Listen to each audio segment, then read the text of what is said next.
Where were you when all the shaking went down today? Did you feel it? Did you feel the earth move from underneath your feet? I know we did at our house in Saratoga. Definitely did them in Ann's. Well, tens, if not hundreds of thousands of upstate New Yorkers and western New England felt the 4.8 magnitude earthquake just past 10 o'clock this morning.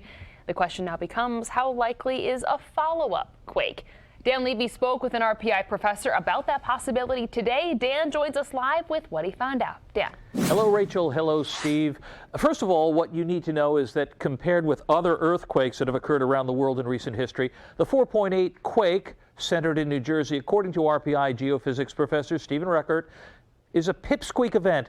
The professor reminds us that because of the bedrock that is found on the east coast of the United States, we are not as susceptible to the massive earthquakes that strike places like California or other places on the Pacific Rim.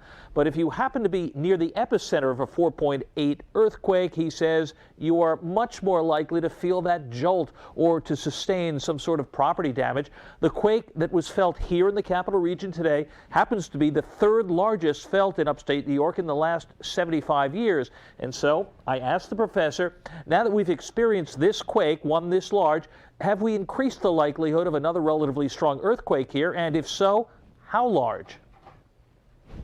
I would say it's not out of the question that there could be more earthquakes. I would tell people, if you want to know what to be worried about, I would just say, just be aware. Just, normally here living in New York and New Jersey, we don't worry about our houses shaking because of an earthquake. I would say because there was this one that you just might want to, sort of have it in mind.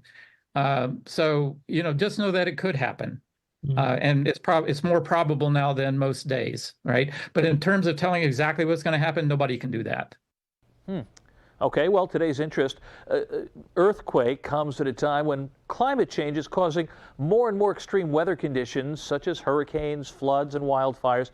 So then, does climate change have any impact at all on the possibility of more earthquakes around the Earth and around here? I put that question to the professor. You will hear his answer coming up all new at 6 o'clock. Guys, back to you. Dan, thanks so much.